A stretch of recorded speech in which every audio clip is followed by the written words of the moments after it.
अल्हम्दुलिल्लाह नहमदुहु व नस्तईनुहु व नस्तगफिरुहु व नु'मिनु बिही व नतवक्कलु अलैहि व नऊज़ु बिल्लाहि मिन शुरूरि अंफुसिना व मिन सय्यिआति अमालिना मन यहदिहिल्लाहु फला मुदिल्ल लहु व मन युद्लिल्हु फला हादिय लहु व अशहदु अन ला इलाहा इल्लल्लाह वहदहु ला शरीका लहु व अशहदु अन्न मुहम्मदन अब्दुहु व रसूलुहु अम्मा बअद.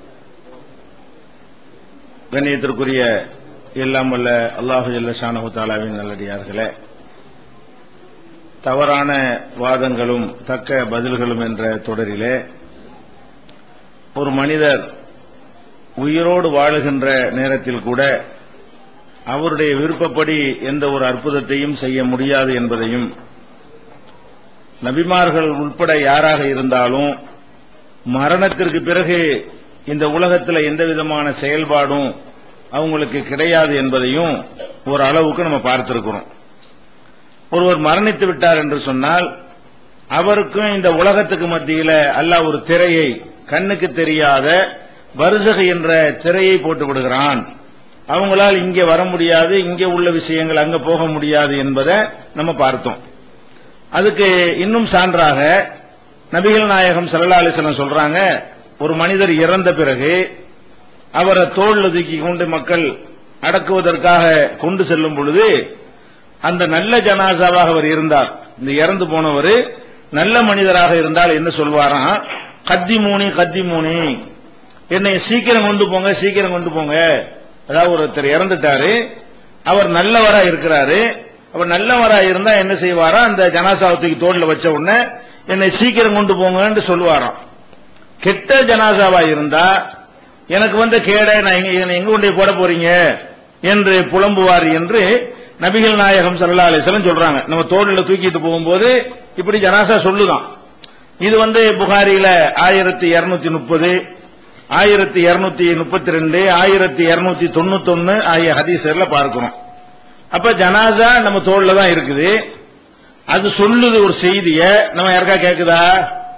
அது சொல்லுது என்று அல்லாஹ்வுடைய ரசூல் நமக்கு சொல்லித் தர முடியுது, வஹி மூலமாக அறிந்து நமக்கு சொல்லித் தர முடியுதே தவிர எந்த ஜனாசாயாவது நம்ம தூக்கிட்டு போயிருக்கிறோமே எங்கடா கொண்டு போறியான்னு கேட்கறது விளங்குதா? நமக்கு சீக்கிரம் கொண்டு போங்கடான்னு சொல்லுது, அது நமக்கு விளங்குதா?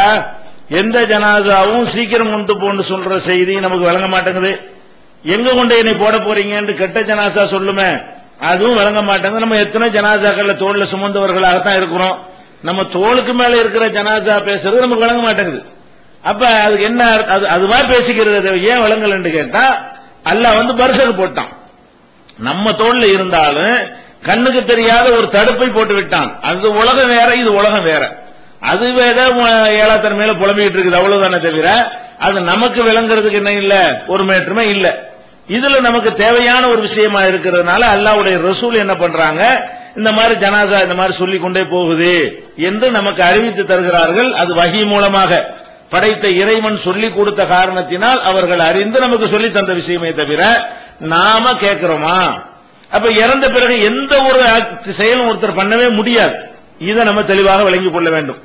இதை விட முத்தாய்ப்பாக நபிகள் நாயகம் ஸல்லல்லாஹு அலைஹி வஸல்லம் சொன்னார்கள், ஒரு மனுஷன் இறந்துட்டான்னு சொன்னா 3 விஷயத்தை தவிர அவனுடைய எல்லா செயலும் முடிந்து விட்டது. செயல்ங்கிற டாபிக்கே வராது.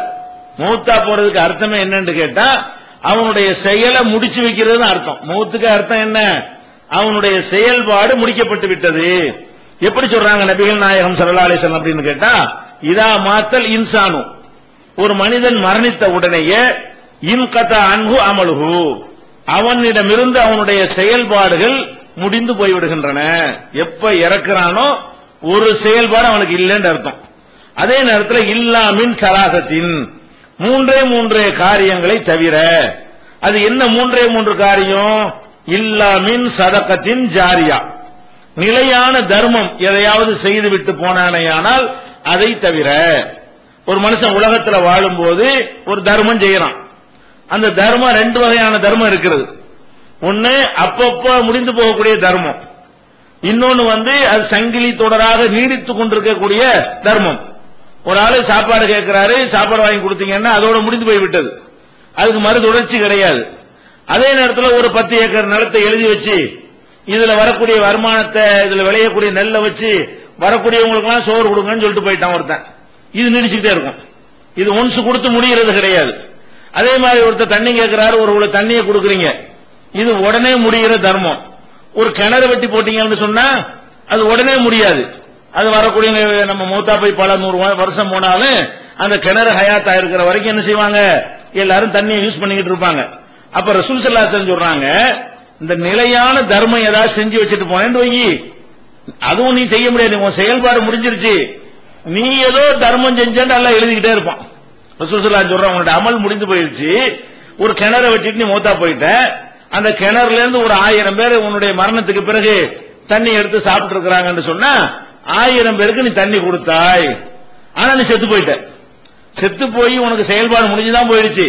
ஆனா மரணித்த பிறகு கூட நீ உயிரோடு இருக்கும்போது செஞ்ச இந்த ஏற்பாடு தொடர்கிற காரணத்தினால் நீயே அதை செஞ்சதாக கணக்கெடுக்கப்பட்டு உனக்கு நன்மை வருகிறது. அப்ப நம்ம மௌத்துக்கு பிறகு இந்த உலகத்தில் ஏதாவது செய்ய நினைச்சோம்னு சொன்னா இதை தான் செஞ்சுட்டு போகணும். எதை செஞ்சுட்டு போகணும்? நிலையா நிக்கக்கூடிய ஒரு தர்மத்தை செஞ்சுட்டு போகணும். ஒரு சத்திரம் கட்டி வைக்கிறது, ஒரு நிழல் கூடை அமைத்து விட்டு போறது, ஒரு ஊரணியை வெட்டுறது, ஒரு அடிப்பைப்பு போட்டு கொடுத்துட்டு போறது, ஒரு மரத்தை நட்டு வைக்கிறது, ஒரு இது மாதிரி அதை நம்ம போன பிறகு அது இருக்கணும், அதுல மக்கள் வந்து பயன்பெறணும். அந்த மாதிரியான ஒரு கழிப்பிடம் கூட கட்டி கொடுக்கலாம். ஓபன் பிளேஸ்ல போய் பண்றாங்க, அந்த இடத்துல பாதுகாப்பா இருந்துட்டு போறாங்க. ஒரு கழிவறை 4 கழிவறை கட்டு போட்டோம்னு சொன்னா அது கொஞ்சம் சுத்தமத்தமா என்ன செய்வாங்க இருப்பாங்க. அது நன்மையான காரியம் தானே. இது மாதிரி ஒரு நல்ல காரியம் ஏதாவது செய்து விட்டு நம்ம மரணித்து விட்டோம் என்று சொன்னால் மௌத்துக்கு பிறகு அவனே அதை செய்கிறான் என்று அல்லாஹ் எடுத்துக்கொள்றான். அவன் போய் சேர்ந்துட்டானா, அல்லாஹ் எப்படி எடுத்துக்கொள்றான்? அவனே இருந்த ஆளுக்கு தண்ணி அள்ளி கொடுக்கறாங்கிற மாதிரி கணக்குல வந்துருது. ஒண்ணு. இரண்டாவது என்ன? இல்மின் யுன்தஃபு பிஹி, பயனுள்ள ஒரு கல்வியை அவன் கொடுத்து விட்டு சென்றானேயானால் அந்த கல்வியின் மூலமாக யாரெல்லாம் பயனடைந்து கொண்டிருக்கிறார்களோ அந்த நன்மை அவனுக்கு கிடைத்துக் கொண்டே இருக்கும். நம்ம ஒரு புஸ்தகத்தை எழுதிட்டு மூத்தா போயிட்டோம், அந்த புஸ்தகம் இருக்குதுல, அதை ஒருத்தன் படிக்கிறான், இன்னொருத்தன் படிக்கிறான், அவன்கிட்ட அவன் படிக்கிறான், அவன்கிட்ட அவன் படிக்கிறான். இப்படியே ஒரு 50 வருஷமோ 100 வருஷமோ 1000 வருஷமோ 500 வருஷமோ அதுக்கு ஒரு ஹயாத் இருக்குன்னு வைங்க. நம்மளே இருந்தவனுக்கு பாடம் சொல்லி கொடுத்த மாதிரி அதுக்கு அர்த்தம். நம்ம போய் சேர்ந்துட்டோம். நம்ம புஸ்தகத்தை ஒருத்தன் படிச்சு நேர்வழி பெற்றான்னு சொன்னா நம்மளே அவனுக்கு உட்கார்ந்து கிளாஸ் நடத்தினால் என்ன நன்மை கிடைக்குமோ அந்த நன்மை கிடைக்கும். ஆனா நம்ம போய் சேர்ந்துருவோம். பயனுள்ள கல்வினா இப்படித்தான், புஸ்தக வடிவில் கொடுத்துட்டு போயிடலாம், அல்லது செவி வழியா கூட சொல்லிட்டு போயிடலாம். ஒரு ஆள் வந்து தர்காவுக்கு போய் வணங்கிக்கிட்டு இருக்கிறாரு, இதெல்லாம் தப்பு பண்ணி நீங்க ஒரு ஆள்கிட்ட சொல்றீங்க, நீங்க மூத்தா போயிடுறீங்க. அந்த ஒரு ஆள் என்ன செய்யறாரு, 10 பேருக்கு சொல்றாரு, நீங்க மூத்தா போன பிறகு, நீங்க மூத்தா போன பிறகு இந்த தர்காவுக்கெல்லாம் போயிட்டு வந்து ஒரு திருந்தி என்ன செய்யறாரு, இதெல்லாம் தப்புங்கிறத நீங்க என்னென்ன ஆதாரத்தெல்லாம் சொல்லி கொடுத்தீங்களோ அதை கொண்டே அவர் 10 பேருக்கு சொல்றாரு, அந்த 10 பேர் 100 பேருக்கு சொல்றாங்க, அந்த 100 பேர் 1000 பேருக்கு சொல்றாங்க. இப்படியே அதுக்கு ஒரு தொடர்ச்சி எது வரைக்கும் இருந்து கொண்டிருக்குமோ அது வரைக்கும் நீங்க தான் அவங்களுக்கு சொல்லிக் கொடுத்த நன்மை கிடைச்சிருக்கு. நீங்க சொல்லிக் கொடுத்ததாக நீங்க ஒன்னும் சொல்லிக் கொடுக்கல, நீங்க ஒரு ஆளு தான் சொல்லிக் கொடுத்தீங்க, அதோட மூத்தா போயிட்டீங்க. அந்த ஒருத்தன் மூலமா அப்படி 1000 பேருக்கோ 2000 பேருக்கோ 10,000 பேருக்கோ போய் சேர்ந்து விட்டது என்று சொன்னால் நீங்களே அத்தனை பேருக்கும் சொல்லிக் கொடுத்த நன்மை உங்களுக்கு கிடைத்து விடும். அப்ப நம்ம மௌத்தாயிடுறோம், ஆனா செயல் நடந்துகிட்டே இருக்கு, நம்ம தான் செஞ்சுக்கிட்டு இருக்கிறோம், நம்ம தான் பாடம் நடத்திக்கிட்டு இருக்கிறோம். அந்த மாதிரியான ஒரு நன்மை இது வேண்டா மௌத்துக்கு பிறகு மிச்சமா இருக்கலாம். அதே மாதிரி வலதின் சாலிஹின் எதுலகு, தனக்கு பிரார்த்தனை செய்யக்கூடிய ஒரு நல்லொழுக்கம் உள்ள குழந்தையை விட்டு செல்வானேயானால் அதுவும் அவனுக்கு நன்மை சேரும். ஒரு குழந்தை செய்ய, ஒரு பிள்ளைகள் தகப்பனுக்காக தாய்க்காக செய்யக்கூடிய பிரார்த்தனைகள் வந்து அவங்களே செய்யற பிரார்த்தனை மாதிரி, வேற ஒருத்தங்க செய்யற பிரார்த்தனை அப்படி வராது.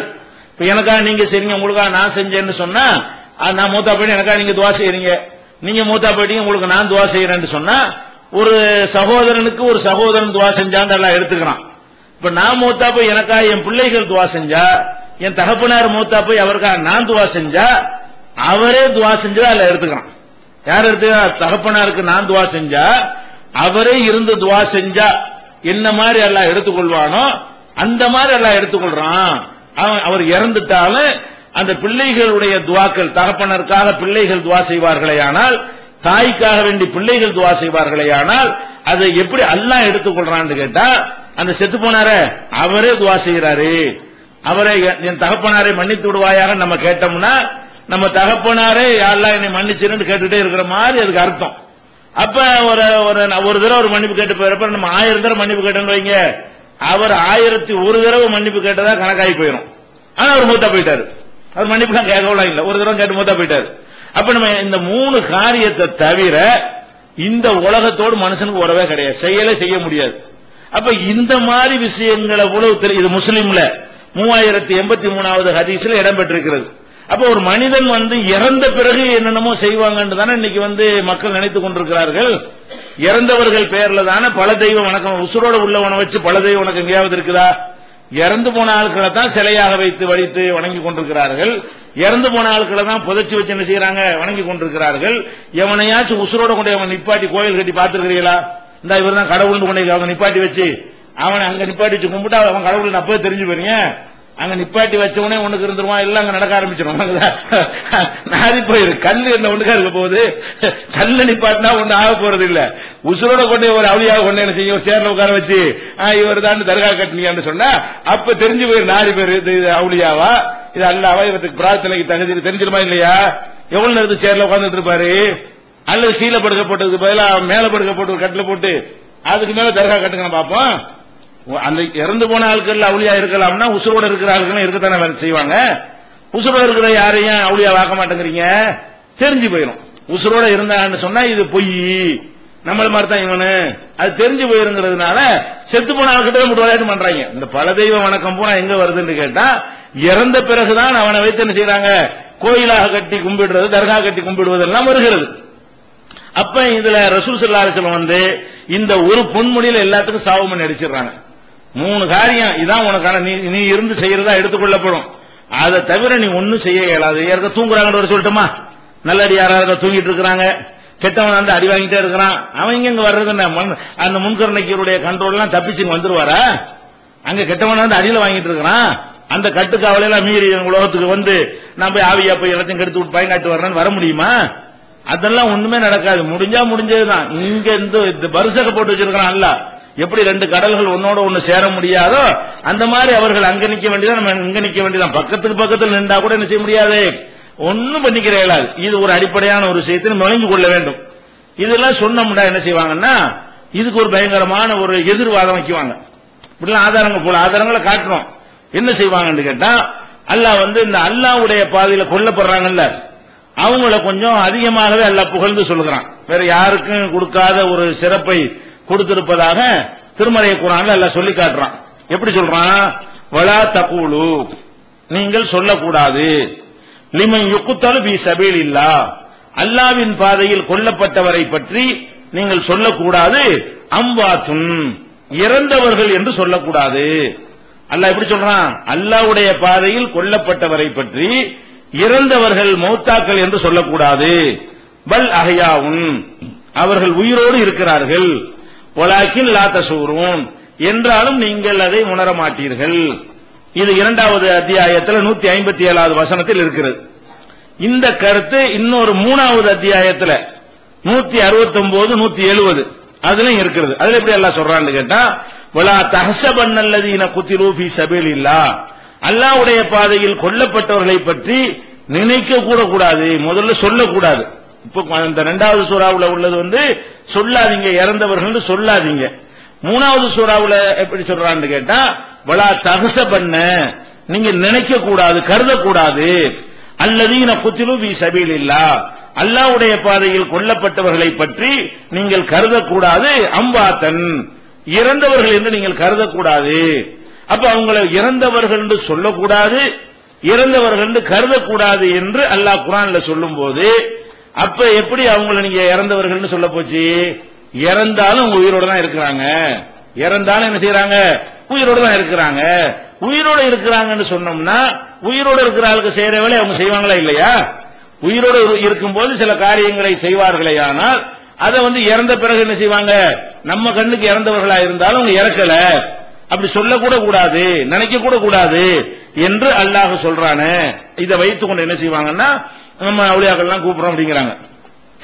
முதல் விஷயம் என்னன்னு கேட்டா இதுல ஃபர்ஸ்ட் மேட்ரு அல்லாஹ்வுடைய பாதையில் கொல்லப்பட்டவர்களுக்கு தான் இது சொல்லப்படுகிறது. முதலாவது விஷயம், இவர்கள் இதை ஆதாரமா வச்சுக்கிட்டு ஊர்ல உள்ள அட்ரஸ் தெரியாத சமாதிக்கெல்லாம் இதை கொண்டு வந்துகிட்டு அல்லாஹ்வுடைய பாதையில் கொல்லப்பட்டவங்க கூட ஆக்க முடியாது. இதுல முதல் விஷயம் என்ன விளங்கி கொள்ளணும், இந்த வசனத்தில் சொல்லப்படுற விஷயம் அல்லாஹ்வுடைய பாதையில் கொல்லப்பட்டாங்க இல்லையா, அவங்கள இந்த மாதிரி என்ன செய்யக்கூடாது, இறந்துட்டாங்கன்னு சொல்லக்கூடாது, நினைக்க கூடாது, உசுரோட இருக்கிறாங்க அப்படிங்கிறது சொல்லப்படுகிறது. இவர்கள் இதையே ஆதாரமா காட்டக்கூடியவர்கள். யாருக்கு இதை காட்டணும் அதிகபட்சமா? பத்ர்ல கலந்து கொண்டவர்கள், உஹது போர்ல கலந்து கொண்டு ஷஹீதானவர்கள், அதுவும் அல்லாஹ்வுடைய பாதையில் கொல்லப்பட்டவர் தீர்மானிக்கிறதா இருந்தா அது வஹீயுடைய காலத்தோட முடிஞ்சு போயிடும்.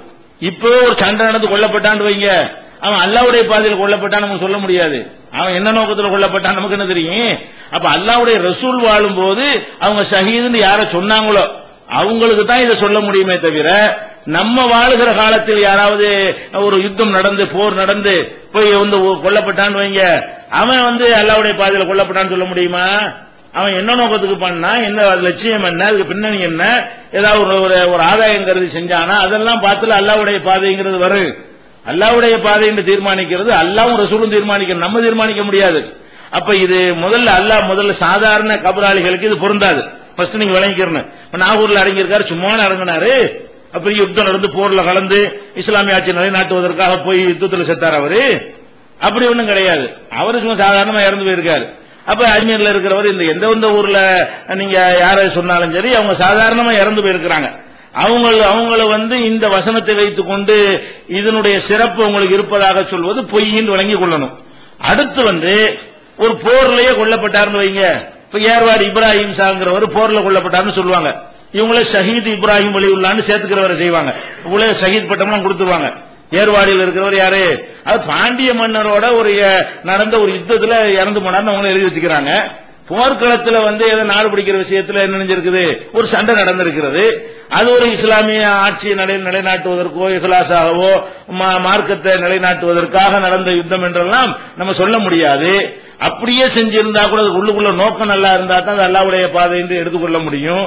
அது வந்து அல்லாஹ்வுக்கு தான் தெரியும். அந்த மாதிரி பார்க்கும் பொழுது நம்ம ரசூலுல்லாஹ் காலத்துக்கு பிந்தி எந்த யுத்தத்துல யாரு கொல்லப்பட்டாலும் அல்லாஹ்வுடைய பாதையில் கொல்லப்பட்டவர்கள் எப்படி நீங்க சொல்ல முடியும்? கொல்லப்பட்டவர்கள் தான் உங்களுக்கு தெரியுமே தவிர அல்லாஹ்வுடைய பாதையில் எப்படி சொல்லுவீங்க? அதுக்கு தான் நான் ரசூல் ஸல்லல்லாஹு அலைஹி வஸல்லம் அந்த ஏற்கனவே உங்களுக்கு ஹதீஸ் சொன்னமே, 3 பேரை நிப்பாட்டி எல்லாம் கேட்பான். ஒரு ஆலிமை கூப்பிடுவான், ஒரு பணக்காரரை கூப்பிடுவான், ஒரு ஷஹீதை கூப்பிடுவான். ஷஹீத் என்ன கேட்பான்? உனக்கு நல்ல திரகாத்திரமான உடல் கட்டு தந்திருந்தேனே, இளமையை கொடுத்திருந்தேனே, நீ என்ன செஞ்ச? நான் உனக்காக போராடி என் உயிரையே தியாகம் பண்ணது நிஜம், எனக்காக சொல்ற பொய் சொல்ற, நீ எனக்காக அதை செய்யல, உன்னை வந்து வீரன் என்று எல்லாரும் பாராட்டணும் தான் செஞ்ச, வீரன் எல்லாரும் பாராட்டிட்டாங்க, இவனை இழுத்துட்டு போங்கன்றான்ல. இந்த மாதிரி உள்ள ஆட்கள் நம்ம ஷஹீதுன்னு சொல்லிடுவோங்கிறதுக்காக வேண்டிதான் ரசூல் ஸல்லல்லாஹு அலைஹி வஸல்லம் வந்து இந்த வேலை உங்க வேலை இல்ல, அது ஷஹீதுன்னு முத்திரையை குத்துறது வந்து அல்லாஹ் ஷஹீதுன்னு யாரையாவது சொல்லணும், அல்லாஹ்வுடைய ரசூல் ஷஹீது என்று சொல்லணும். அப்பதான் அல்லாஹ்வுடைய பாதையில் ஷஹீதானார்கள் சொல்ல முடியுமே தவிர நீங்களா போட்டுக்கிட்டு. இன்னும் சொல்ல போனா பாபர் மசூதி ஷஹீதாகிவிட்டோம்னா சொல்றாங்க. நம்ம ஆளுக்கு எவ்வளவு நாலேஜ் பாருங்க. பாபர் மசூதி மனுஷனாது கட்டணம் இடிச்சு விட்டாங்கன்னு சொல்லி பாபர் மசூதி ஷஹீதாக்கப்பட்ட நாள். இந்த மாதிரி எல்லாம் அந்த ஷஹீதுங்கிற இது ரொம்ப மிஸ்யூஸ் பண்றாங்க அந்த வார்த்தையை. அது மனிதன் உயிரை தியாகம் பண்றவனுக்கு தான் செய்யறது. இந்த வார்த்தை யூஸ் பண்ணி கட்டடங்களுக்கு எல்லாம் சொல்ல ஆரம்பிச்சுட்டாங்க. மரத்தை வெட்டிட்டாங்க, மரம் ஷஹீதாகி விட்டது, இந்த மாதிரிலாம் இருக்குது விஷயம். அது விட்டுருங்க. இப்ப என்னன்னு கேட்டா, இப்ப அல்லாஹ்வுடைய பாதைன்னு சொல்ல அதை விட்டுருங்க. முதல்ல இந்த கபர்கள் எதுவுமே அல்லாஹ்வுடைய பாதையில கொல்லப்பட்டவங்க கிடையாது. கொல்லப்பட்டவர்களே இருந்தால் கூட அவங்க அல்லாஹ்வுடைய பாதையா இல்லைன்னு நம்ம சொல்ல முடியாது. யார சொல்லலாம்? பத்ர்வாசிகள் நான் மன்னித்து விட்டேன் ஆரம்ப அப்படி அல்லாஹ்வும் ரசூலும் சொல்றாங்க பாருங்க, அவங்களுக்கு இது பொருந்தும். சரி, அவங்களுக்கு கூட என்ன அர்த்தத்தில் இது அல்லாஹ் சொல்றான்? உயிரோடு இருக்கிறார்கள், அவங்க இறந்து போகலன்னு அல்லாஹ் சொல்றான். உயிரோடு இருக்கிறார்கள்னா நம்ம எதை உயிர்ந்து வழங்கி இருக்கிறோமோ அந்த அர்த்தத்திலையா வேற அர்த்தமா? அது பார்க்கணுமா இல்லையா? அல்லாஹ் குர்ஆன் என்ன சொல்றான்? ஒமா யஸ்தவில் அஹ்யாவு வல் அம்வாத். நேத்த வாசி காட்டும், உயிரோடு உள்ளவர்களும் இறந்தவர்களும் சமமாக மாட்டார்கள், இருளும் ஒளியும் சமமாக மாட்டாது, வெயிலும் நிழலும் சமமாக மாட்டார்கள் சொல்லும் பொழுது அல்லாஹ் என்ன சொல்றான்? உயிரோடு உள்ளவர்களும் இறந்தவர்களும் சமமாக மாட்டார்கள் அப்படின்னு சொல்லும் பொழுது இவங்க உயிரோடு இருக்கிறார்கள் அல்லாஹ் சொல்றான. நம்ம உயிர்ண்டா என்னன்னு விளங்குறோமே அந்த உயிரா? அந்த மாதிரி உயிரோட இருந்தா ரசூலுல்லாஹ் போய் அடக்கம் பண்ணிருப்பாங்களா? உயிரோட உள்ள ஆள் அடக்கிறதுக்கு மார்க்கத்தில் அனுமதி இருக்கான்னு பத்துவா கேளுங்களேன். உசுரோட ஒரு ஆள் இருக்கிறாரு, அவர் குழி தோண்டி புதைக்கலாமான்னு கேளுங்க, என்ன சொல்லுவாங்க? அது இப்படி உசுரோட உள்ள ஆள் இப்படி புதைக்கணும்னு கேட்பாங்களா இல்லையா? அப்ப ரசூல் ஸல்லல்லாஹு அலைஹி வஸல்லம் அவர்களே வந்து இந்த கொல்லப்பட்ட சுகதாக்களை எல்லாம் அதெல்லாம் அடக்கம் பண்ணிட மாட்டோம், உயிரோடு இருக்கிறாங்க, வேற ஆட்களை தான் நாங்க அடக்கம் பண்ணுவோம் அப்படின்னு சொல்லிட்டு இருந்தாங்களா, அடக்கம் பண்ணாங்களா? அடக்கம் பண்ணிட்டாங்க. இதுல இறந்தவர்கள் சொல்லாதீங்கிறது உண்மை. என்ன அர்த்தங்கிறதெல்லாம் இப்ப குழப்பம். இறந்தவர்கள் சொல்லாதீங்க நல்லா சொல்றாங்க, அல்லாஹ் சொன்னதுக்கு என்ன அர்த்தம் அல்லாஹ்வுடைய ரசூல் விளக்கி இருக்கிறாங்க. அதை விளங்காம இவங்க சொல்றதுக்காக இதை நான் கேட்கிறேன். இப்ப ரசூல் ஸல்லல்லாஹு அலைஹி வஸல்லம் அவர்கள் அல்லாஹ்வுடைய பாதையில கொல்லப்பட்டவங்களை இறந்தவர்கள் எண்ணாதீங்கிறான்ல, எண்ணுனாங்களா எண்ணலையா? எண்ணித்தானே கொண்டு புதைச்சாங்க.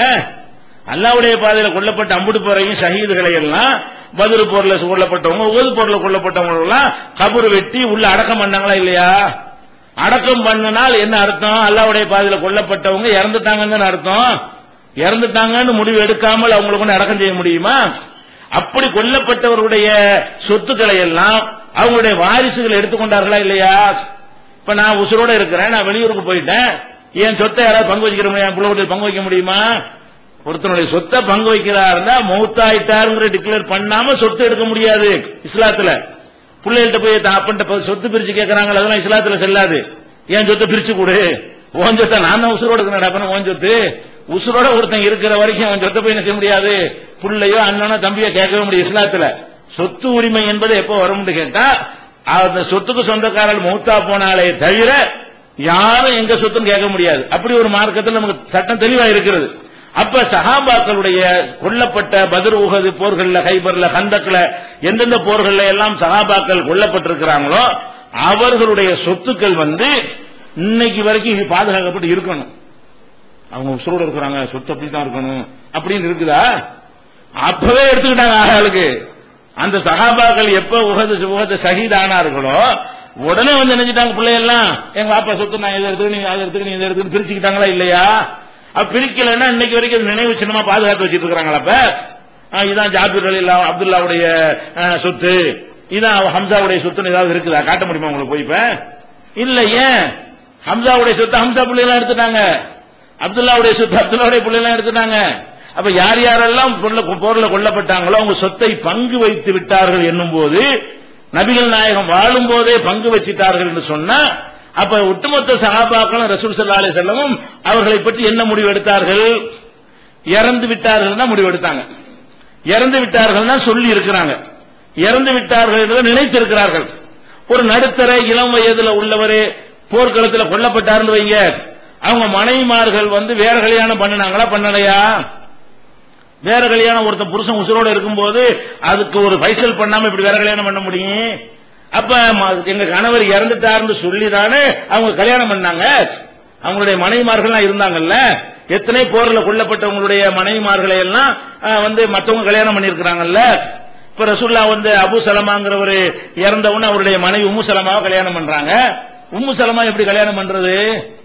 அபு சலமா அல்லாஹ்வுடைய பாதையில கொல்லப்பட்டிருக்கும் போது உயிரோடு இருக்காரு. அவரு உயிரோடு இருக்கிறவருடைய மனைவி எப்படி வேற ஒரு ஆள் கல்யாணம் பண்றது? அப்ப எத்தனை சஹாபாக்களுடைய கொல்லப்பட்டவங்களுடைய மனைவிமார்களை எல்லாம் மற்றவங்க நினைஞ்சிருக்கிறாங்க, இரண்டாவது தடவையாக கல்யாணம் பண்ணி இருக்கிறார்கள்னா அந்த கல்யாணத்துல என்ன மெசேஜ் வச்சிருக்காங்க? இதா இருந்து அவங்களுக்கு இதா இல்லைன்னு சொல்லுங்க. அல்லாஹ்வுடைய பாதையில கொல்லப்பட்ட மனைவிமார்கள் 4 மாசம் 10 நாள்லாம் கிடையாது உங்களுக்கு சொல்லுங்க. 4 மாசம் 10 நாள் என்ன அர்த்தம்? அது மெசேஜ் என்ன? ஒரு நாளைக்கு சொல்லிட்டு முடிக்கல, 4 மாசம் 10 நாள் மூத்தாயிட்டார் 4 மாசம் 10 நாள் 130 நாள் சொல்றாங்களா இல்லையா? 130 நாள் அவங்க 4 இறந்துட்டாருங்கிற நியூஸ் பதிவு வைக்கிறாங்க. அப்ப நம்ம இறந்து போகணும்னு எப்படி சொல்றது? அப்ப அல்லாஹ்வுடைய ரசூலும் சஹாபாக்களும் சார்ந்த அல்லாஹ்வுடைய பாதையில் கொல்லப்பட்டவர்களை இறந்தவர்கள் என்றுதான் சொல்லி இருக்கிறார்கள், இறந்தவர்கள் என்றுதான் நினைத்திருக்கிறார்கள். ஆனா அல்லாஹ் என்ன சொல்றான்? இறந்தவர்கள் சொல்லாதீங்க, இறந்தவர்கள் நினைக்காதீங்க. முரணா இருக்கா? முரண் இருக்காது, வகையில முரண் இருக்காது. அது என்ன அர்த்தம் கேட்டீங்கன்னா, இந்த வசனங்களையே சரியா பார்த்தாலும் அர்த்தம் விளங்கி விடுகிறது. இந்த வசனங்கள்ல ஏதாவது நமக்கு டவுட் நபிகள் நாயகம் ஸல்லல்லாஹு அலைஹி வஸல்லம் அவர்கள் விளக்கம் சொல்லி இருக்கிறார்களா என்று தேடி பார்த்தோம்னு சொன்னா அப்பவும் தெளிவு கிடைச்சிருது. என்ன தெளிவு? இந்த 257 எடுத்துக்கிறங்க. அதுல எப்படி வருதுன்னு கேட்டா, இறந்தவர்கள் சொல்லாதீங்க, பல் அஹ்யாவுன், மாறாக உயிரோடு இருக்கிறார்கள், வலாக்கின் லா தஷூரூன், என்றாலும் அதை நீங்கள் உணர மாட்டீர்கள். அல்லாஹ் அங்கனங்கனே அல்ல விளக்குறான். உயிரோடு இருக்கிறாங்கன்னா நீ நினைக்கிற உயிர் இல்லடாங்கிறான்ல. உயிரோடு இருக்கிறார்கள்னா உயிர் 2 வகை இருக்கிறது. முன்கர் நக்கீர்லாம் எழுப்பி விசாரிக்கிறார்கள் உயிர் இருக்குன்னு அர்த்தம். அதை யார் மறுத்தா? உயிரை யார் மறுத்தாண்டா? இறந்த அடுத்த செகண்ட் அவருக்கு வேற விதமான உயிர் இருக்கத்தானே செய்யுது எல்லாருக்குமே. காபீர் கபூர்ல வேதனை செய்யப்படுறான்னா உயிர் இல்லாம வேதனை செய்ய முடியும்? கபூர்ல காபீர் இன்னைக்கு வேதனை செய்யப்படுறான்னா உயிர் இருக்கா இல்லையா? முன்கர் நக்கீர் கேள்வி கேட்கிறாருன்னா உயிர் இருக்கா இல்லையா? தூங்கு கேமனால் வரைக்கும் எழுப்புற வரைக்கும் தூங்குன்னு சொன்னா உசுரோட தான் தூங்க பணத்தையே தூங்க சொல்ல முடியும்? உயிர் இருக்குதானே அர்த்தம். அந்த உயிர் யார் இல்லைண்டா? எந்த உயிர் மேட்ரு? இப்ப நம்ம இந்த உயிர் திங்கிறது, நம்ம உலகத்தில் வாழ்வதற்கு ஒரு உயிர் இருக்கிறது, இன்னொரு வகையான ஒரு உயிர் ஒன்று இருக்கிறது.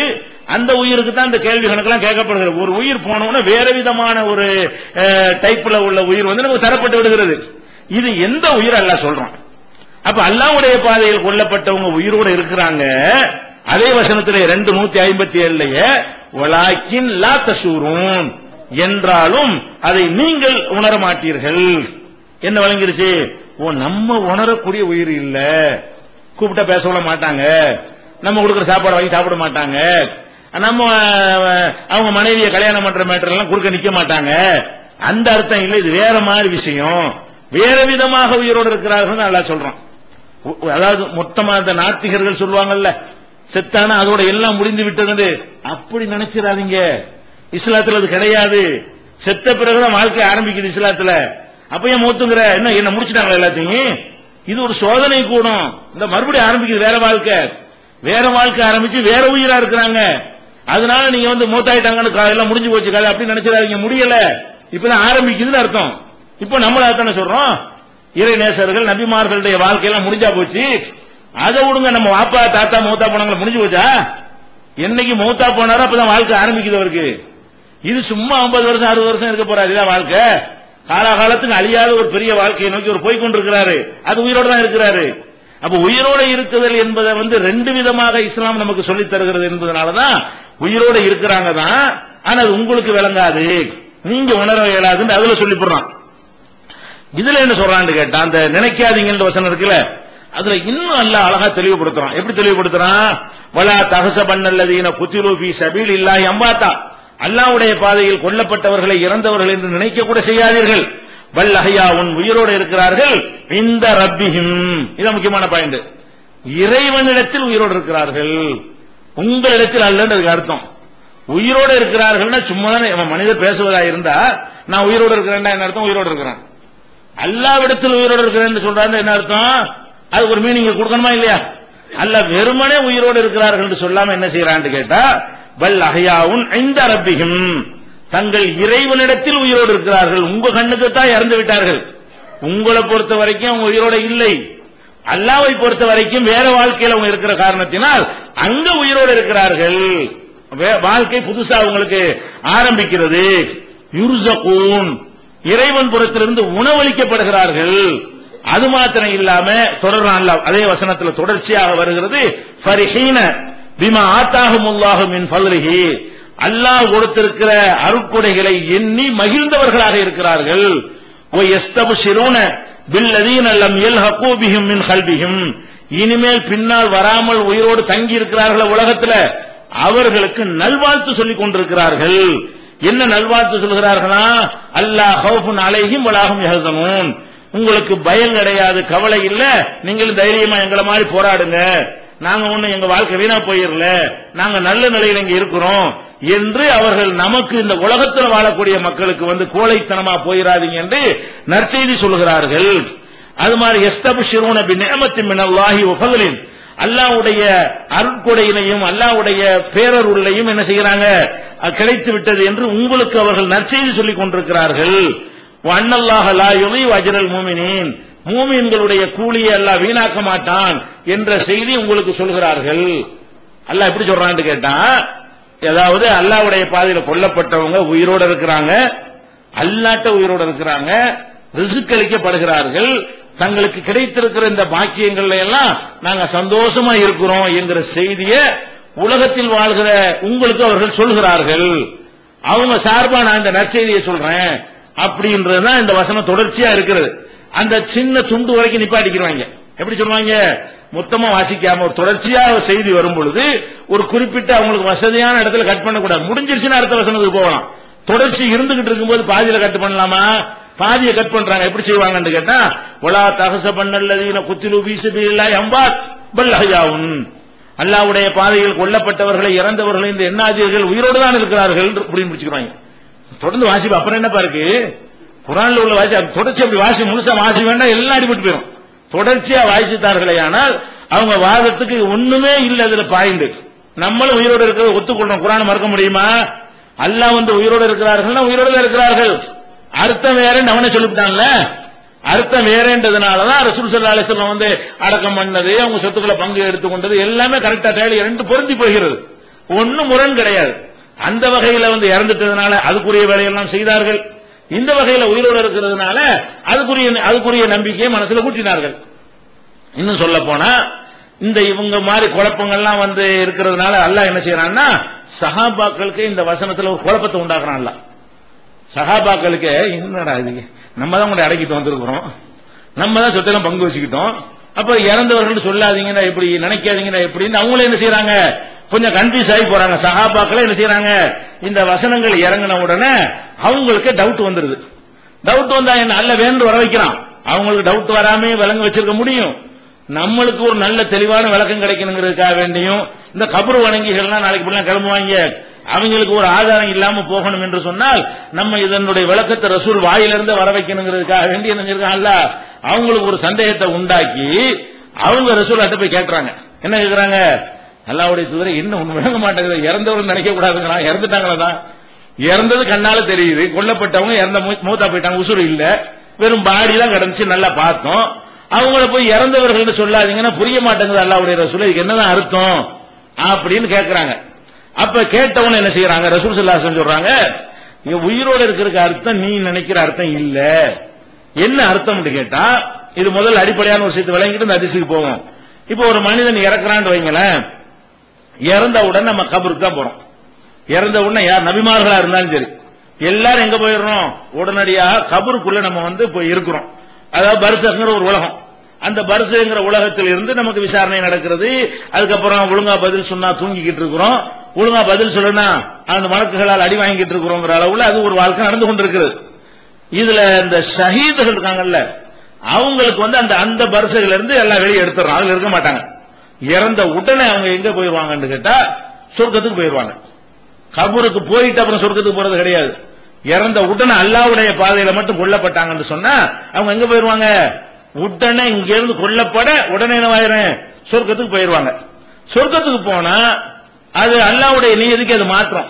சொர்க்கத்துக்கு எப்ப போகணும், உலகத்தெல்லாம் அழிச்சு மகஷர்ல நிப்பாட்டி கேள்விலாம் கேட்டு விசாரணை கமிஷன் அந்த ஆதாரத்தை எல்லாம் கையில கொண்டு கொடுத்து பட்டியெல்லாம் கொண்டு கொடுத்து என்ன செய்யறது, இந்த இதான் மார்க் பாத்துக்கடான்னு சொல்லி சொர்க்கத்துக்கு அனுப்பணும். அப்படித்தான் அல்லாஹ் வந்து சொர்க்கத்துக்கு போறதுக்கு ஒரு சிஸ்டத்தை உண்டாக்கி வச்சிருக்கான். அப்படி இருக்கும் பொழுது இவங்களுக்கு விசாரணையும் வரல, மகசூலும் வரல, எப்படி சொர்க்கத்துக்கு விடுறது என்பதற்காக வேண்டி அல்லாஹ் என்ன செய்யறான், அதையும் மாற்றக்கூடாதுல்ல.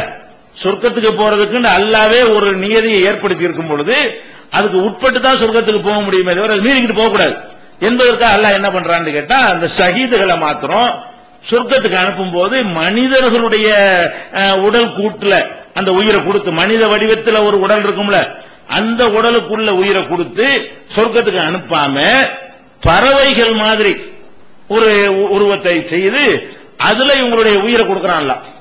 அதாவது உயிர் தான் இவங்களுடைய உயிர், பாடி வந்து உடல் வந்து பறவையுடைய உடல், அந்த மாதிரி கொடுத்து என்ன செய்ய, இந்த பறவை வடிவத்தில் சொர்க்கத்தை நல்லா சுத்திக்கிட்டே இருங்கன்றான்ல. கேமனால எழுப்பி விசாரிப்போம்ல, எல்லாத்தையும் அழிச்சிட்டு எழுப்போம்ல, அப்பதான் உங்களை வந்து உங்க வடிவத்தில் எல்லாம் வச்சு உங்களை சொர்க்கத்துக்கு அனுப்புற வேலை நடக்கும். இப்ப என்னன்னு கேட்டா அந்த கபூருக்குள்ள எல்லாம் தூங்கிக்கிட்டு இருக்கிறாங்கல்ல நல்லடியார்கள், அந்த மாதிரி இல்லாம நீங்க தியாகம் அதிகம் செஞ்சதுனால தூக்கம்ங்கிற நிலையில உங்களை கோமா மாதிரி போட்டு வச்சிடாம உங்களை என்ன செய்ய போறோம், நல்லா அனுபவிச்சுட்டு சொர்க்கத்துடைய இன்பங்களை எல்லாம் அனுபவிங்க. கண்டிஷன் என்னன்னா பறவை வடிவத்தில் தான், மனித வடிவத்தில் இல்ல. இத ரசூல் அப்ப விளக்குறாங்க. எப்படி விளக்குறாங்கன்னா, உயிரோடு இருக்கிறார்கள் உங்களுக்கு அர்த்தம் வேணுமா, அருவாகும் ஜௌஃபி தயிரின் ஹுல்ரின், அது வந்து பச்சை நிறத்து பறவை கூட்டுக்கு உள்ள, பறவை உடலுக்கு உள்ள அவருடைய உயிர்கள் இருக்கும். அது என்ன செய்யும் கேட்டா, கொடுத்து பறவை வடிவத்தில் இருக்குமா, முஅல்லகத்துன் பில் அரிசி, அரசுல தொங்கப்பட்டிருக்கிற அந்த விளக்குகள்ல, அலங்கார விளக்குகள்ல என்ன செய்யும், அது வந்து அதுல தொங்கிக் கொண்டு சுத்தி கொண்டிருக்கும். தஸ்ரஹு மினல் ஜன்னதி ஹைதுசாத், சொர்க்கத்தில் விரும்பும் விதமெல்லாம் என்ன செய்யும், அது சுத்தி சுத்தி வரும். பிறகு என்ன செய்வான்னு கேட்டா அல்லாஹ் என்ன செய்வான், அவங்கள கூப்பிடுவாங்க, வாங்கப்பா எல்லாரும், அல்லாஹ் என் பாதையில கொல்லப்பட்டாலாம் எல்லாம் வா என்று கூப்பிட்டு விட்டு, உங்களுக்கு ஏதாவது தேவை இருக்கு, ஹல் தஸ்தகுன செய்யன், உங்களுக்கு என்னமோ ஆசைப்படுறீங்களா அப்படின்னு கேட்கிறாங்க. அவங்க என்ன செய்வாங்களான்னு கேட்டா, ஆசை எங்களுக்கு என்ன ஆசை, சொர்க்கத்துக்குள்ளே இருக்கிறோம், நினைச்சதெல்லாம் கிடைக்கிறது, பார்க்க பார்க்க இன்பமா இருக்கிறது, இதுக்கு மேல எங்களுக்கு என்ன கிடைக்கணும், எங்களுக்கு தான் எல்லாம் தந்துட்டிய அப்படின்னு நாங்க தான் சொர்க்கத்தில் சுத்துறோமே அப்படின்னவன எல்லாம் என்ன செய்வான், என்னடா நம்ம ஒண்ணு கேட்டா இருந்தாலும் ஒழுங்கா பதில் சொல்ல மாட்டேங்கிறாரு. அதுக்கப்புறம் என்ன செய்ய போங்கன்னு விட்டுருவான். மறுபடியும் ஒருக்கா வந்து எப்ப உங்களுக்கு ஏதாவது தேவைன்னு சொல்லுங்க, ஆசை இருக்கான்னு ரெண்டாவது எல்லாம் கேட்பானா. ரெண்டாவது கேட்கும் என்ன செய்வாங்க, அது இல்ல அதெல்லாம் ஒண்ணும் இல்ல, நல்லா தான் இருக்கிறோம், ஒரு குறையும் இல்லைன்னு சொல்லுவாங்க. மூணாவது கொஞ்ச நாள் கழிச்சு என்ன செய்வான், கூப்பிட்டு என்னப்பா நான் கேட்கிறேன் ஒண்ணு வேணா வேணாங்கிறீங்க, ஏதாவது ஆசை இருந்தா சொல்லுங்க அப்படின்ன உடனே, ஆசை ஒண்ணு இருக்குது, என்ன ஆசைன்னு சொன்னா நாங்க துன்யாவுக்கு மர போகணும், உயிர் கொடுக்கணும், மறுபடியும் உன் பாதையில கொல்லப்படணும், போர் செஞ்சு மறுபடியும் தியாகி ஆயிட்டு நாங்க வரணும், கிடைச்சிருக்கிற பாக்கியத்தை பார்த்தா இதுக்காக இன்னொரு தடவை என்ன செய்யணும், நாங்க உயிர் கொடுத்து நாங்க கொல்லப்பட்டு திருப்பி என்ன செய்யணும் வரணும், இதுதான் எங்களுக்கு உள்ள ஆசைனோட போங்கப்பான்னு சொல்லுவாங்கள, இது நிறைவேற்ற முடியாதுன்னு இது ஏதாவது வேற ஏதாவது வசதிகள் ஏதாவது பத்தலையான்னு சொல்லி எல்லாம் கேட்டா அவங்க என்ன செய்யறாங்க, திருப்பி அனுப்புங்கிறாங்க. திருப்பி அனுப்புற மேட்டர் கூட கிடையாது, எல்லாத்தான் கிடையாது, அதான் திரையை போட்டு விட்டானே அந்த மேட்டர் கிடையாது, திருப்பி அனுப்புற விளையாட்டு கிடையாது, வேற ஏதாவது தேவையான இதுதான் அர்த்தம். யார் சொல்றா, ரசூல் ஸல்லல்லாஹு அலைஹி வஸல்லம் அவர்கள் வந்து சொல்றாங்க, இந்த இதுதான் இந்த உயிரோடு இருக்கிறார்களுக்கு அர்த்தம். அப்ப ஏன் அல்லாஹ்வுடைய ரசூல் வந்து இதுக்கு அர்த்தத்தை சொன்னமோ ஏன் இஷ்டத்துக்கு அர்த்தம் கொடுக்குறீங்க, உயிரோடு இருக்கிறார்கள் அல்லாஹ் சொல்றான், அவனே விளக்கத்தை சேர்த்து பக்கத்தில் வச்சிருக்கிறான், அது புரியாதவர்களுக்கு இன்னும் தெளிவுபடுத்துவதற்காக வேண்டிய ரசூல் வழியாக இந்த விளக்கத்தையும் அல்லாஹ் சொல்லிடுறான். எந்த விளக்கம், அவங்க உயிரோடு இருக்கிறார்கள் சொன்னா நீங்க நினைக்கிற மாதிரியான அர்த்தத்தில் கிடையாது, அவங்க வந்து சொர்க்கத்துக்கு உடனே போயிருவாங்க. இப்ப யாசீன்ல கூட வரும், யாசீன் சூராவுல அல்லாஹ் வந்து ஒரு சமுதாயத்துக்கு நிறைய ஒரு தூதர் அனுப்புவாங்க, அனுப்பணும்னு அவங்க என்ன செய்வாங்க, மறுப்பாங்க, ஏத்துக்கிற மாட்டாங்க. அல்லாஹ் என்ன செய்வாண்டா இன்னொரு தூதரை சப்போர்ட்டுக்கு அனுப்பி வைப்பான், ரெண்டு பேரும் போய் பிரச்சாரம் பண்ணுவாங்க சேர்ந்து, அப்போ ஏத்துக்கிற மாட்டாங்க. அதுக்கப்புறம் என்ன செய்வான் அல்லாஹ் மூணாவது ஒரு ஆளை ஒரு சமுதாயத்துக்கு மூணாவது ஒரு ஆளை கொண்டு பலப்படுத்தணும்னா காலோ இன்னா இலைக்கும்ல முர்சலும், நாங்கள் உங்களுக்கு தூதரா வந்திருக்கோம், மூணு பேரும் என்ன செய்வாங்க சொல்லுவாங்க, அவங்கள ரொம்ப கொடுமைப்படுத்துவாங்க. அப்போ ஜா ரஜுலுன் மின் அக்ஸல் மதீனத்தி யஸா, அந்த ஊருடைய கடை கோடியிலிருந்து ஒருத்தர் ஓடோடி வந்து, ஏன்பா அவங்கள போட்டு அடிக்கிறீங்க இறை தூதர்களை, ஆனா அவங்களுக்கு நீங்க எது பண்றீங்க என்று அவர் என்ன செய்வார், எதிர்த்து கேள்வி கேட்பாரு. கேட்டவன போட்டு கொண்டு வருவாங்க, கொன்ற உடனே நல்லா சொல்லி காட்டுறான், கீழ் அதுகளில் ஜன்னா, உடனே சொர்க்கத்துக்கு போய் என்று சொல்லப்பட்டு விட்டது. கபர்லாம் கிடையாது. என்னைக்கு அவர் கொல்லப்பட்டாரோ அப்பவே மூணு நபிமார்களுக்கு சப்போர்ட்டா ஒருத்தர் குரல் கொடுப்பாரு. குரல் கொடுத்தவன என்ன செய்யணும், அவங்கள்ட்ட சொல்லுவார், இத்தபிவு மல்லா யசாலுக்கும் அலைஹி அஜ்ரா, உங்கள்ட்ட கூலி கேட்காத இவங்களை நீங்க பின்பற்றுங்கப்பா, ஒஹும் முஹ்ததூன், அவங்க நேரான வழியில வேற இருக்கிறாங்க. இப்படி எல்லாம் சொன்னவன என்ன செய்வாங்க, நீ வந்து அவங்களுக்கு சப்போர்ட் பண்ண வந்தியான்னு போட்டு அவரை கொண்டு விடுவாங்க. கொன்ற உடனே அல்லாஹ் என்ன சொல்றான்னு கேட்டா, கொலை செஞ்சுட்டாங்க என்று சொன்ன உடனே கீழ் அதுகளில் ஜன்னா, சொர்க்கத்துக்கு போய் என்று உடனே சொல்லப்பட்டு விட்டது. அப்ப இந்த இதுக்கெல்லாம் பொருத்தமா இருக்கு பாருங்க, அல்லாஹ்வுடைய பாதையில் கொல்லப்பட்டாங்கன்னு சொன்னா உடனே சொர்க்கம். இந்த முன்கருணைக்கு வரமாட்டாரு, இவங்களுக்கு மாத்திரம் என்ன கிடையாது, அல்லாஹ்வுடைய பாதையில் கொல்லப்பட்டவங்களுக்கு முன்கருணைக்கு விசாரணை, கியாம நாள் வரைக்கும் தூங்கு, புது மாப்பிள்ளை மாதிரி தூங்கு, அதெல்லாம் கிடையாது. அவங்க இப்பவும் அனுபவிச்சுட்டு இருக்கலாம். இவங்க தான் புது மாப்பிள்ளை மாதிரி தூங்குறது, மத்த அடியார்கள் நல்லடியார்கள் தான் அந்த மாதிரி தூங்கிக்கிட்டே இருப்பாங்க. இவர்களை பொறுத்த வரைக்கும் அந்த நிமிஷத்துல இருந்து தூக்கம் கூட இல்லாம அவர்கள் சொர்க்கத்துல பறவை வடிவத்திலே இருந்துட்டு இருக்கிறாங்கல்ல, அந்த தூக்கம்ங்கிற மூத்து கூட இல்லாம இருக்குதுல்ல, அதனாலதான் இவங்களை மட்டும் சிறப்பா உயிரோடு இருக்கிறான்னு சொல்லப்படுது.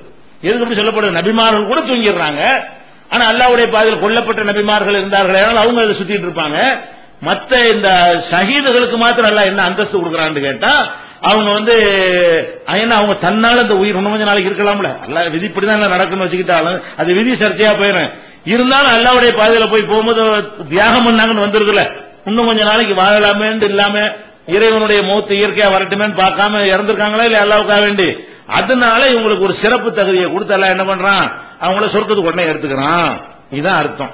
இதுக்கு அப்புறம் எப்படி இது எப்படி சமாதிக்கு நியாயமாகும், இந்த வசனங்களை வைத்துக் கொண்டு, இது வந்து முஸ்லிம்ல 3500வது ஹதீஸ்ல இடம்பெற்றிருக்கிறது. அப்ப அல்லாஹ்வுடைய பாதையில் கொல்லப்பட்டவர்களுக்கு என்ன அர்த்தம், அவங்க இப்ப என்னவா இருக்கிறாங்க, இவ்வளவும் தெளிவாக அல்லாஹ்வும் ரசூல் நமக்கு விலக்கி தந்த பிறகு இதுக்கப்புறம் ஏதாவது ஆதாரம் இருக்குதா? மூத்தா போன ஆட்களுக்கு இங்க செயல்படுவாங்க ஒரு ஆதாரம் கிடையாது. ஆனா என்ன செய்வாங்கன்னா, இருக்கு ஆதாரம், இப்போ இது விழுந்து போச்சா, இதுதான் பயங்கரமான ஆயுதமா சொல்லிக்கிட்டே இருப்பாங்க. எல்லா இந்த கபர் வணக்கத்தினுடைய மீட்டிங்கள்லையும் ஆதாரத்திலையும் எது முக்கியமா எடுத்து வைப்பாங்க? அல்லாஹ்வுடைய பாதையில் கொல்லப்பட்டவர்களை அந்த மாதிரி இறந்தவர்னு சொல்லாதீங்க. இங்க கொல்லப்பட்ட ஆட்களை எல்லாம் கும்பிட மாட்டாங்க. இவங்க அட்ரஸ் இல்லாத ஆட்களை கும்பிடுவாங்க. ஆயத்து மட்டும் இதை தூக்கி போட்டுக்குவாங்க. அது பொருந்தவே பொருந்தாது. இவங்க சொல்ற அர்த்தப்படி பார்த்தாலும் அது பொருந்தாது. அல்லாஹ்வுடைய பாதையில் கொல்லப்பட்டவரான்னு கேட்டா பதில் சொல்ல முடியாது. கொல்லப்படாட்டாலும் அல்லாஹ்வுடைய பாதையில் அர்ப்பணித்து வாழ்ந்துதான் மூத்தா போனாங்கன்னு இப்படி வியாக்கியானம் சொல்லுவாங்க. அப்படியே வச்சுக்கிட்டா கூட அந்த அர்த்தம் இல்லையே, அதான் மேட்ரு. இது முடிஞ்சிருச்சா? அடுத்து என்ன செய்வாங்கன்னு கேட்டா, இப்ப ரசூல் ஸல்லல்லாஹு அலைஹி வஸல்லம் அவங்க மூத்தா போனாலும் இந்த உலகத்தில் அவங்க செயல்படுவாங்க, நமக்கு ஆதாரம் நிறைய இருக்கிறது. அதே மாதிரி எல்லா கபராளிகளுக்கும் இந்த உலகத்தில் அவங்க செயல்படுவாங்க என்பதற்கு ஆதாரம் இருக்குது. என்னப்பா ஆதாரம் அப்படின்னு கேட்டா, நம்ம ரசூலுல்லாஹ்வுக்கு ஸலவாத்து சொல்ல சொல்லி கட்டளை இருக்கிறது. ஸலவாத் ஆச்சும் பிரச்சனை இல்லை, சலாம் சொல்ல சொல்லி கட்டளை இருக்குது. ஸலவாத்துன்னு சொன்னா அல்லாஹ்ட்ட துஆ செய்வது. ஸலவாத்துக்கு சலாமுக்கு என்ன வித்தியாசம்? ஸலவாத்து சொல்வது என்று சொன்னால், உதாரணமா ஒரு ஸலவாத்துக்கு அர்த்தம் பாருங்க. நம்ம தொழுகையில ஓதுற ஸலவாத்தை எடுத்துக்கிறீங்களேன். அல்லாஹும்ம ஸல்லி அலா முஹம்மதின் வ அலா ஆலி முஹம்மதின் கமா ஸல்லைத அலா இப்ராஹீம வ அலா ஆலி இப்ராஹீம இன்னக ஹமீதுன் மஜீத். இது ஒரு ஸலவாத். இதுக்கு என்ன அர்த்தம்? இறைவா, முஹம்மது ஸல்லல்லாஹு அலைஹி வஸல்லம் அவர்களுக்கு நீ அருள் புரிவாயாக, அவர்களுடைய குடும்பத்தாருக்கு நீ அருள் புரிவாயாக.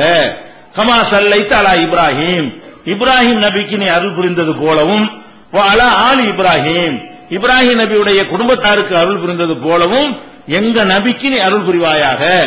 இன்னக ஹமீதுன் மஜீத், நீ புகழுக்குரியவன் கண்ணியமானவன்.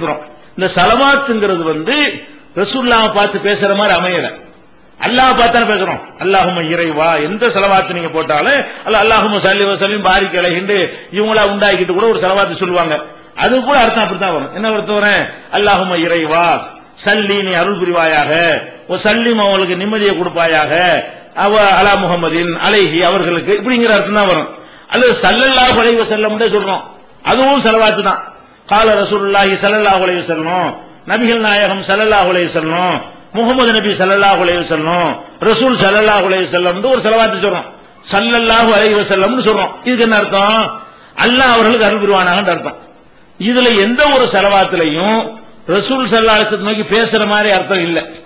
ஸலவாத்துன்னு சொன்னா அல்லாஹ்வை நோக்கி பேசி எங்க நபிக்கு அருள் புரிவாயாக அல்லாஹ்வுக்கு துஆ செய்றோம்.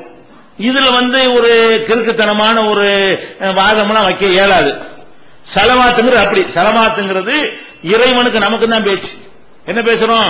இறைவா எங்க நபிக்கு அருள் புரிவாயாக, இறைவா எங்க நபிக்கு நீ கிருபை செய்வாயாகன்னு கேட்கிறோம். ஸலவாத்துடைய அர்த்தமே தான் நல்லா விளைக்கணும். ஸலவாத்துனா ரசூலுல்லாஹ்வை கூப்பிடுறது அர்த்தமோ, ரசூல் ஸல்லல்லாஹு அலைஹி வஸல்லம் பிரார்த்தனை பண்ற அர்த்தமோ இதுக்கு வராது. சலாம்ங்கிறது என்ன? ஒரு ஆளுக்கு சலாம் சொல்றா இருந்தா அல்லாஹ் உனக்கு பேசுற மாதிரியா இருக்கு. அஸ்ஸலாமு அலைக்கும்னா உங்களுக்கு சலாம் உண்டாகட்டும். சலாம் சொல்லும் போது மட்டும் என்ன வருதுன்னு கேட்டா, நம்மளே அவர்கிட்ட பேசுற மாதிரி வருது. நீங்க எனக்கு சலாம் சொல்லுன்னு என்ன அர்த்தம்? உங்கள் மீது சலாம் உண்டாகட்டும். அல்லாஹ் யா அல்லாஹ் இவருக்கு சலாமத்தை கொடுப்பாயாகன்னு கேட்கல. சலாம் சொல்வது பூரா எப்படி அமைந்திருக்கும் என்று கேட்டால், சம்பந்தப்பட்டவர்கள் ஒருத்தரை நோக்கி ஒருவர் பேசுகிற மாதிரி முன்னிலையாக, படற்கையாக இல்லாமல் எப்படி இருக்கு? முன்னிலையாக நேருக்கு நேர் பேசக்கூடிய வகையில் தான் அமைந்திருக்கும். அப்ப நபிகள் நாயகம் ஸல்லல்லாஹு அலைஹி வஸல்லம் அவர்களுக்காக வேண்டி நம்மள சலாம் சொல்ல சொல்லி அல்லாஹ் சொல்றோம். ரெண்டு கட்டளை குர்ஆன்ல இருக்குது. என்ன கட்டளை? யா இன்னல்லாஹு மலாயிகத்துஹு யுஸல்லூன அலன் நபி, அல்லாஹ் நபிக்கு அருள் புரிகிறான், வானவர்கள் அவருக்கு அருளை வேண்டுகிறார்கள். யா அய்யுஹல்லதீன ஆமனூ, நம்பிக்கை கொண்டவர்களே, ஸல்லு அலைஹி, அவங்களுக்கு நீங்க ஸலவாத்து சொல்லுங்கள், வ ஸல்லிமு சலாமும் சொல்லுங்கள் அல்லாஹ். அப்ப நபிகள் நாயகம் ஸல்லல்லாஹு அலைஹி வஸல்லம் அவங்களுக்காக வேண்டி நம்ம ஸலவாத்தும் சொல்ல வேண்டும், சலாமும் சொல்ல வேண்டும். ஸலவாத்து சொல்வதில் நேரடியாக கூப்பிடுற மேட்ரு வரல, சலாமுல வருதா இல்லையா? சலாம் தானே நேரத்தை நேரத்தான கூப்பிடுறோம். அப்ப நேர கூப்பிட்டால் என்ன அர்த்தம்? இதுல என்ன விளங்குகிறது? பாயிண்ட் கவனிக்கல. சலாம் சொல்றதை வைத்துக்கொண்டு இந்த கபர் வணங்கி கூட்டம் என்ன ஆதாரம் வைக்கிறாங்கன்னு கேட்டா, ரசூலுல்லாஹ்வுக்கு நம்ம சலாம் சொல்லுகிறோம். சலாம் சொன்னால் யாருக்கு சலாம் சொல்லுவோம்? நேர இருக்கிற ஆளுக்கு தான் சொல்லுவோம், விளங்குற ஆளுக்கு தான் சொல்லுவோம். யாரு காதுல விழுமோ அவருக்கு தான் சொல்லுவோமே தவிர அப்ப விளங்காத ஆளுக்கு சொல்லுவோமா? சொல்ல மாட்டோம். அப்ப நபிகள் நாயகம் ஸல்லல்லாஹு அலைஹி வஸல்லத்துக்கு நம்ம சலாம் சொல்றோம்னு சொன்னா அஸ்ஸலாமு அலைக்க யா ரசூலுல்லாஹ்ன்றோம். இந்த மாதிரி ஒரு சலாம் சொன்னோமேயானால் இதுவே என்னத்தை காட்டுகிறது? இந்த சலாம் உங்களுக்கு கேட்கும்னு காட்டுகிறது. சலாம் சொன்னால் பதில் சொல்லணும்ல. நம்ம ஒரு ஆளுக்கு சலாம் சொல்லிட்டோம் என்றால் அவருடைய கடமை என்ன? பதில் சொல்ற கடமை யார்? என்ன அஸ்ஸலாமு அலைக்கும்ங்கறான், பரவாயில்ல போயிட்டு வாங்க அப்படி சொல்ல முடியுமா? வலைக்கும் சலாம் சொல்லணுமா இல்லையா? அப்ப சலாம் சொல்லணும்னா பதில் சொல்ற கடமை இருக்கா இல்லையா? அப்ப ரசூலுல்லாஹ்வுக்கு நீங்க சலாம் சொல்லலாம்னு வந்து விட்டால் அவங்களுக்கு பதில் சொல்ற முதல்ல கேட்கும் அதுல இருந்து விளங்குகிறது. இரண்டாவது அவங்க பதிலும் சொல்வார்கள் விளங்குகிறது.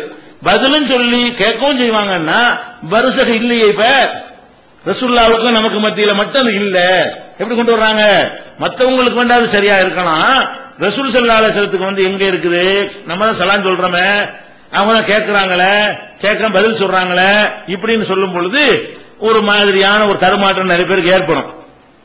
ஆனா இத வந்து இன்னொரு விதமா இதுக்கு ரசூலுல்லாஹ் விளக்கிட்டு போயிட்டாங்க. நம்ம குழப்பம்லாம் தேவையில்லை.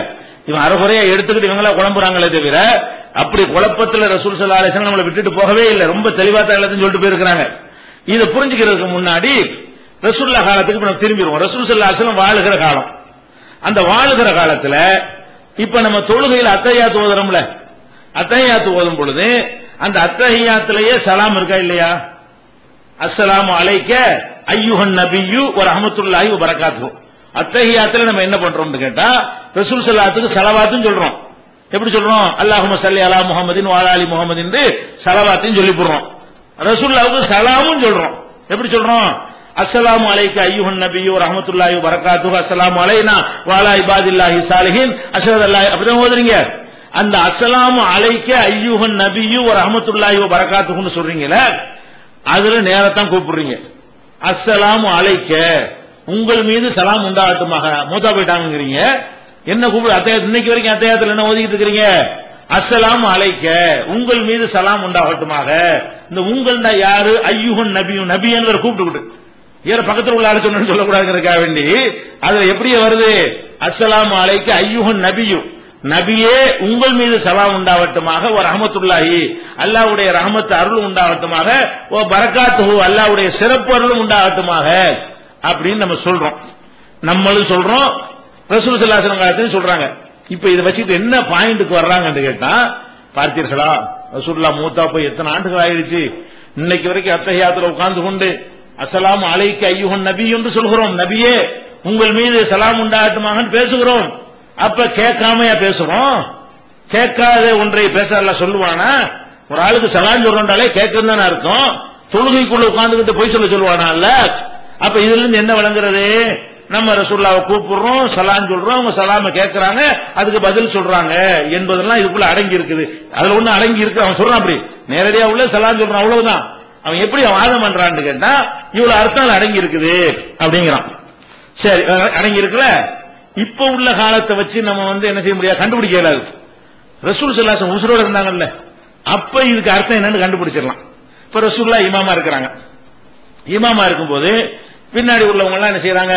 தொழுகிறாங்க. தொழுமா அஸ்ஸலாமு அலைக்க அய்யுஹன் நபிங்கிறாங்க. இப்ப பதில் சொல்றது வேணா விளங்காம இருக்கலாம், வேற உலகமா போயிடுச்சு. அப்ப இந்த உலகத்துல நம்மள மாதிரி தான் வாழ்ந்துகிட்டு இருக்காங்க. என்னைக்காவது ரசூல் ஸல்லல்லாஹு அலைஹி வஸல்லம் தொழுகையில உட்கார்ந்துகிட்டு வலைக்கும் சலாம் வலைக்கும் சலாம் சொல்லிட்டு இருந்தாங்களா? அஸ்ஸலாமு அலைக்க அய்யுஹன் நபி வ ரஹ்மத்துல்லாஹின்னு பின்னாடி உட்கார்றவங்க ஓதுறாங்க, அத்தஹியாத் ஓதுறாங்க. அதை ஓதணும்னு கற்றுக் கொடுத்துறாங்க. அப்ப ரசூலுல்லாஹ்க்கு விளங்குறதுக்கு தான் அதை சொல்றமாக இருந்தால், அப்ப ரசூலுல்லாஹ் கேட்டதுக்கு என்ன செய்யணும்? உசுரோட இருக்கும்போது அத்தஹியாத்துல உட்கார்ந்து என்ன செய்யணும்? அவங்க அஸ்ஸலாமு அலைக்க அய்யுஹன் நபின்னு சொல்லக்கூடாது. அத்தஹியாத்துல உட்கார்ந்துகிட்டு அலைக்கும் சலாம் சொல்லிட்டே இருக்கணும். இன்னும் சொல்ல போனா அவங்க வாழ்ற காலம் முழுசும் இதே தான் சொல்லிட்டு இருக்கணும். ஏன் சொல்லி வேற வேலையை பார்க்க முடியாது. ஏன்? இஸ்லாம் நல்லா பரவி போயிருச்சு. கடைசி 10வது வருஷத்துல எல்லாம், ஹிஜ்ரி 10ல எல்லாம் இஸ்லாம் வந்து பல நாடுகளுக்கும் பரவி விட்டது. எல்லா இடத்துலயும் எங்கேயாவது தொழுதுட்டு தான் இருப்பாங்க.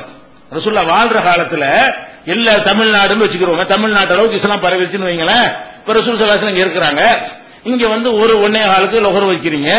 1.25 லொஹர் தொழுவும் போது இங்க உள்ளவங்களுக்கு வந்து வலைக்கும் சலாம் இந்த இதுக்கு பதில் சொல்லணும்.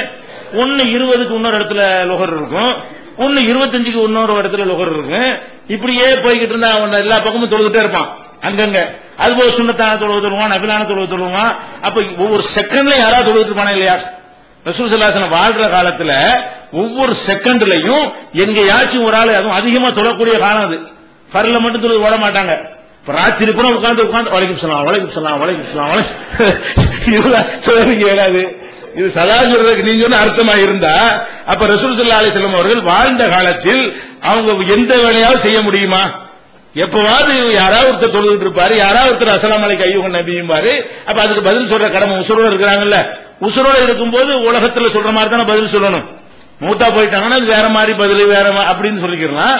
உலகத்துல வாழும்போது எப்படி நடந்துச்சு அந்த காலம் அப்படி திரும்பி போங்களேன். ரசூலுல்லாஹ் உட்கார்ந்துகிட்டு எப்ப பார்த்தாலும் அலைக்கும் சலாம் சொல்லிட்டே இருப்பார்கள் ஒரு ஆதாரத்தை காட்டினாலே தவிர இந்த அர்த்தம் வருமா?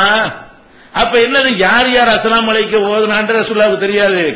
எத்தனை பேர் ஓதுனாங்க, எத்தனை பேர் மறந்து அதெல்லாம் உங்களுக்கு தெரியவே செய்யாது. இது தொழுகையோட ஒரு அம்சம், அவ்வளவுதான். அல்லாஹ் நபியின் மீது சலாம் சொல்ல சொல்லிட்டான். சொல்லு கேட்கும் அர்த்தம் கிடையாது. கேட்கும் அர்த்தமா இருந்தால் பதில் சொல்லி இருப்பார்கள். அப்ப கேட்காட்டி இப்ப எப்படி கேட்க? அப்பவே கேட்கல. இந்த பூமியில வாழ்ந்து கொண்டு இருக்கும் பொழுது அவங்களுக்கு பிந்தின செப்பல உட்கார்ந்துகிட்டு சலாம் சொன்னாலே என்ன செய்ய முடியல, கேட்க முடியவில்லை. அப்ப கேட்கல பதில் சொல்லிக்கிட்டு அவங்க இருக்கவும் இல்லை. ஒரு சலாத்துக்கு கூட பதில் சொல்லல. ஒரு சலாத்துக்கு கூட அலைக்கும் சலாம் அலைக்கும் சலாம் அலைக்கும் சலாம் ஒரு நாள் கூட சொன்னதாக பார்க்க முடியாது. வேற வேற ஊரை விட்டுருங்க, மஸ்ஜித் நபவியில தொழுகும் போதாவது என்ன செஞ்சிருக்கணும், அதுல எல்லாரும் கரெக்டா ஒரு நேரத்தில் அந்த அஸ்ஸலாமு அலைக்கும் அய்யுஹன் நபி ஓதுவாங்க. வேகமா முன்ன பின்ன ஓத மாட்டாங்களா? சுலோவா ஓதுற ஆளுக்கு இருப்பாங்க, வேகமா ஓதுற ஆள் இருப்பாங்க. ஒரு ஆள் இப்ப அஸ்ஸலாமு அலைக்கும் அய்யுஹன் நபி முடிக்கும்போது அடுத்தவர் அஸ்ஸலாமு அலைக்கும் அய்யுஹன் நபி பாரு, அவர் முடிக்கும்போது இன்னொருத்தர் அஸ்ஸலாமு அலைக்கும் அய்யுஹன் நபி பாரு. தனித்தனியா ஒன்னொன்னு சொல்லணுமா இல்லையா?